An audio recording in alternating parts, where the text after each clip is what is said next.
Hi folks, my name's Carly and I want to quickly show you the best, easiest way I know to recreate eyebrows if you don't have any of your own. Like me, I have alopecia, which means I don't have any hair.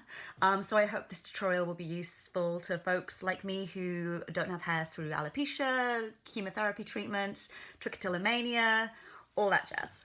So this is actually what you see right here. I have no eyebrows, that is all makeup. There are many things I am not good at, but I am good at eyebrows, and I have fooled many doctors in my life who have said to me like, oh, well, at least you kept your eyebrows. And I always love being like, haha, that's why you're wrong, because this is all makeup, my friend. So I want to quickly show you exactly how it is that I do that. It is a two-step process. To look the most natural. The first is powder underneath, and then the second step is using a pen to lightly feather on hairs. So away we go.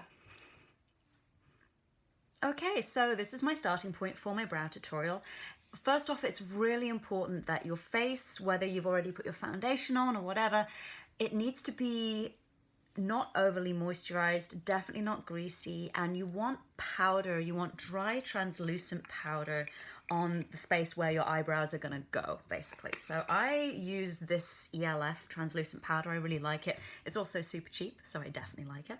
And what I've done here is onto that kind of dry canvas, I have very gently feathered some color in the shape, the rough shape of an eyebrow, basically. So I have this little brush. You can use any kind of brush. I do like the ones with a kind of edge. You could use a Q-tip if you want, if you don't have a brush.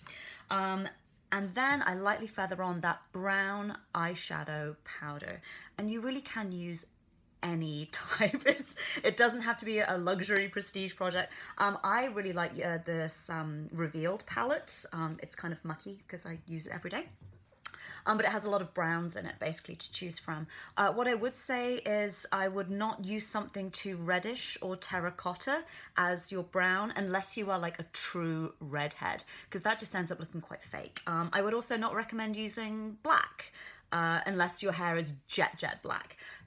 On everyone, a kind of brownish black tends to look the best. So if you use a palette like this, you can actually dip between browns and darker browns, so it just ends up looking good. So let me show you. I've already done like a bit of a base here, but I have just a regular old brown. I'm gonna dip my little brush in it, and then I'm just gonna shadow on the rough shape of an eyebrow. And I seriously mean rough. You do not have to make it perfect. So this is the step one of my tutorial. It is, as I said before, it's a two-step process, and we're trying to create depth here. We're trying to create a depth to the eyebrow that makes it look 3D. If you just use a pen, that's what keeps it looking flat and 1D and not real. So with this, we're basically trying to fool other people's eyes into thinking that we have brows. So I'm gonna just very gently shade on this other one. And like I said, there are stencils available for this. I actually find the stencils harder than just freestyling it, but you do you. But what I would say is don't worry too much about getting the shape perfect. A wiser person than me once said that eyebrows should be sisters and not twins, which I think is the perfect way of describing it. Because if you look at people who have eyebrows, you know, if you used to have eyebrows yourself, were they perfect? Were they identical? No, they were not. So don't worry about it. So you have feathered on that very kind of rough shape of a brow. Again, don't worry about having it perfect, because that is what step two is for. We are gonna shadow on, we're going to shade, we're going to feather on some very light fake hairs. And I know that sounds like a lot of work and you're like, but I'm not Picasso. You do not have to be.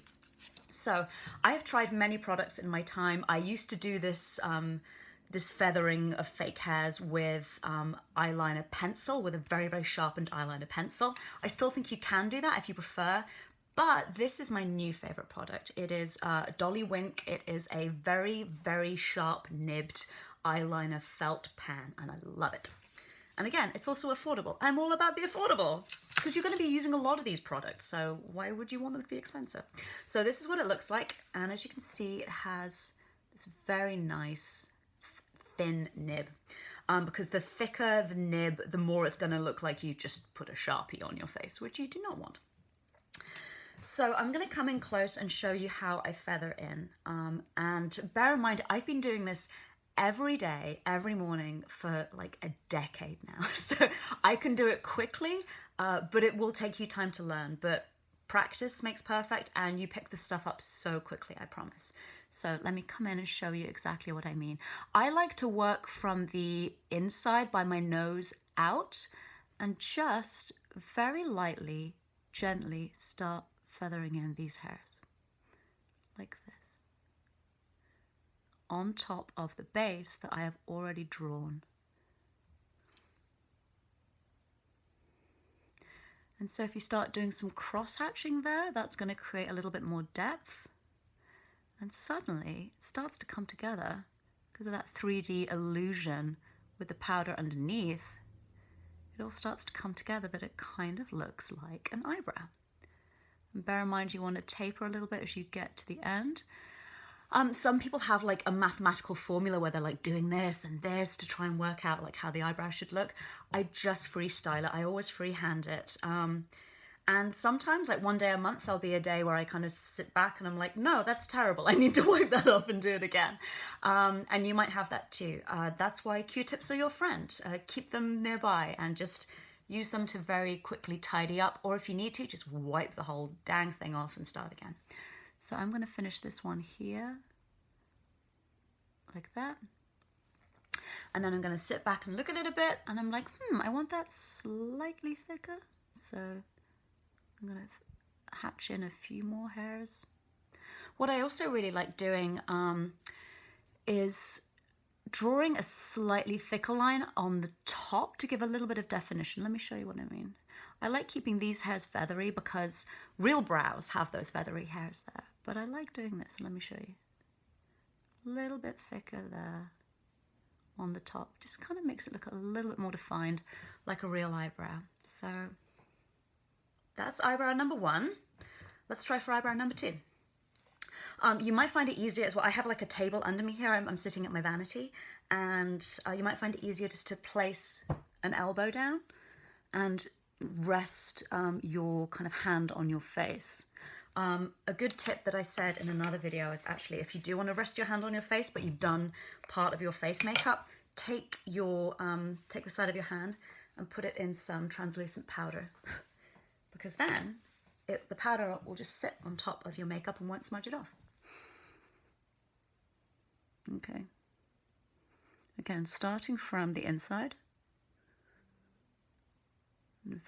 I'm bobbing my head up and down, sorry. And you're always going to have one side that's better than the other. It's like the hand that you write with, you know. There you go. Again, just build it up. It's always, with makeup in general, it's always easier to build up rather than take away. So get that little cross hatching in there. Start extending it outwards. I tend to build up my strokes with confidence as I get towards the end. I'm like, oh, we're nearly at the finish line. This is great. Again, I'm going to do that thicker line on the top that just gives a little bit of definition. Yeah, and they don't have to be perfect because, like I say, real brows aren't perfect. You are not striving for perfection here. There you go. A couple of common mistakes that folks make is bringing them in too far into the nose. It just never looks real. And the opposite of that would be starting them too far out. So just kind of build up as you go further into the nose. And just see how it looks. If you kind of like sit back and you're like, yeah, that looks pretty good, then you've done a good job. But otherwise, just get the Q-tip out and just tidy up a little bit. Or what you might find as well, sorry, I know I shouldn't lick the Q-tip, but I always do. I'm going to be licking my Q-tip in every video, and I know it's gross, sorry. You might find that there's a little bit of the brown shadow underneath that it hasn't been drawn over, so you could just take that away. And there you go. So I'm sitting back and I'm like, what's missing here? So I think I need to bring this one down a little bit further. And then I'm gonna add like a few little stray hairs there because that's how real eyebrows look. And that's the feathering part right there. There is a final step that you can do. Let me go into my drawer. If you really want, you can seal them with a lacquer. This is the lacquer I really like. Let me show you there. It is made by a non-profit called Bald Girls Do Lunch, which you'll find online. I'm not affiliated with them in any way. I just like what they do. And I really like that they make this lacquer, which is genuinely the best lacquer I've found. And if you sweat a lot, or if you live in a hot climate, or if you're going swimming, or if you just want to be extra sure that your brows aren't going to come off, just very gently just paint this lacquer over it.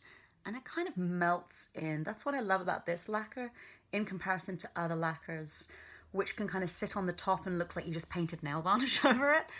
This kind of melts in and looks nicely mattified. So it's a good look, basically. So if you just let that dry a little bit. And obviously nothing is budge proof, nothing is 100% foolproof or smudge proof. But this is as pretty close as I can get to something that I know is not going to come off throughout the day. I do like to take this around with me just to do quick touch-ups in case I need. And especially if I wear my scarf in a way that is closer into my face, I'll often find that I've rubbed off like the end of the eyebrow. But otherwise, this stuff, it pretty much isn't going anywhere for the day. So that's a really nice feeling as well, especially if you've just lost your brows and, you're not feeling 100% sure about it right now.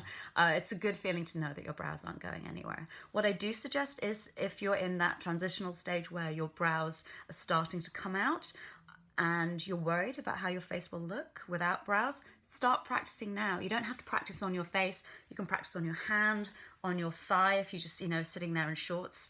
I used to do this exactly myself when I lost my hair about 10 years ago now. So losing my brows worried me. So I decided to do something about it. And I practiced drawing fake brows on my legs every night. And so by the time that morning came where I woke up and they were pretty much all gone, I knew exactly what to do. And it felt really good. So, and I hope that this tutorial has been helpful for you. If you have any particular questions or comments, please do leave a comment on the video and please subscribe so that you get more videos from me. And there are also links to all the products I've used and also my website, which has everything in one place. So thank you for watching. Bye-bye.